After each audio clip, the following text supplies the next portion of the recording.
Setelah kita belajar cara baca tabel pasut, baik dari pusidrosal maupun dari BIG, sekarang kita akan mempelajari bagaimana sih type modeling berdasarkan satellite altimetry. Ya, satellite altimetry ini kayaknya sempat kita bahas ya, dia munculnya kapan, tadinya gunanya untuk apa gitu. Dia intinya sih weather independent, ya enaknya satelit itu kan dia sudah keluar dari lapisan atmosfer yang memang ada weather di situ ya. Kalau nggak salah sih namanya troposfer, saya udah lupa karena saya nggak mempelajari itu lebih banyak gitu ya. Tapi sampai sekarang satellite altimetry ini masih sangat digunakan dan masih ada yang running seingat saya ya. Terutama Jason tuh masih running. Nah, ini adalah beberapa misi satellite altimetry ya. Jadi bayangin udah banyak banget misinya. Dan saya nggak tahu ya apakah mereka dibiarkan saja di sana atau dipulangin, tapi setahu saya sih dibiarin. Jadi sebenarnya di luar angkasa sana udah banyak banget satelit gitu ya. Nah, ini pengamatannya. Jadi pengamatan dari satellite altimetry ini kayaknya kita udah bahas ya di perkuliahan soal bagaimana cara pengamatan pasut gitu ya. Jadi intinya kalau satellite altimetry ini benar-benar langsung mengamati muka air laut gitu. Jadi ocean topografinya ya. Jadi dia nggak perlu receiver, tapi dia pokoknya begitu tahu bahwa oh udah itu air laut dan that's it gitu ya. Kalau kalian pengen tahu sistem altimetri secara detail, saya rasa kalian bisa ikut kuliah geodesi kelautan nanti.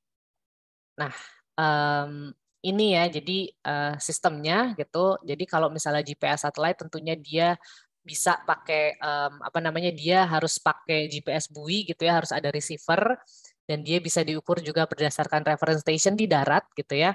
Nah, untuk radar altimeter satellite ini tentunya untuk mengecek apa ya namanya ya? Kepercayaannya gitu ya, reliability-nya itu kita bisa cek dengan ketinggian dengan GPS buoy gitu. Jadi kita bisa cek gitu ya. Ini altimeter satellite tentunya dia langsung ke sini ya. Dia langsung ke muka lautnya. Tapi tentunya kan ada tinggi receiver dari muka air laut ya setiap di GPS buoy. Nah, itu kita bisa lakukan koreksi atau setidaknya perbandingan dari kedua alat tersebut gitu. Kalau GPS buoy ini memang diikat ke reference station, berarti kita bisa percaya terhadap pengukuran si GPS buoy ini. Jadi nanti altimeter radar satelitnya dicek gitu ya. Kalian bisa bayangin kita bisa melakukan itu di beberapa titik GPS buoy dan akhirnya kita bisa dapat emang muka air laut yang kita bisa percaya, kira-kira seperti itu ya. Nah, untuk modeling berdasarkan satellite altimetry itu sebenarnya mirip-mirip seperti ini ya. Jadi persamaannya, jadi ini ada HISSH itu adalah instantaneous sea surface height ya. Jadi itu adalah apa yang kita hitung, itu muka air laut sesaat gitu ya, mirip-mirip dengan apa yang tadi kita lakukan. Nah, ada ketinggian berdasarkan GPS tadi gitu ya. Lalu ada H tentunya ya, dikurangin H karena H itu ya ketinggian si GPS terhadap pusat dari pusat massa sih sebenarnya gitu.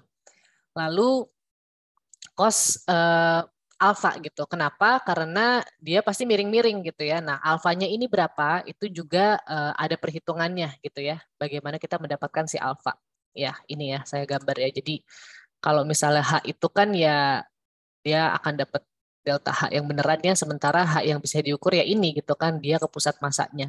Itulah kenapa kita masih punya ini dan kita menghitungnya H cos alfa ditambah D cos alfa gitu ya. D sendiri adalah dipping depth gitu ya. Jadi di sini gitu ya, itu kedalamannya kira-kira berapa. Lagi-lagi cos alfa kuadrat gitu ya. Jadi udah aja itu sebenarnya cara perhitungannya. Jadi bagaimana caranya kita menentukan HISSH gitu ya. Itu dari situ. Ini sebenarnya berdasarkan si GPS-nya dulu ya. Habis itu dicek deh sama si satellite altimetriknya. Nah, jadi ini ya. Jadi saya rasa ini tahun harusnya ya. Iya, jadi di 2008 gitu ya, ini 2011, 2012 gitu, 2022 gitu ya saya rasa. Dan sayangnya ini nggak ada tahun berapa ya, karena seingat saya sih si Jason, mana Jason ini kan Jason 2. Iya, dia memang bergerak di tahun 2008 sampai 2014-an.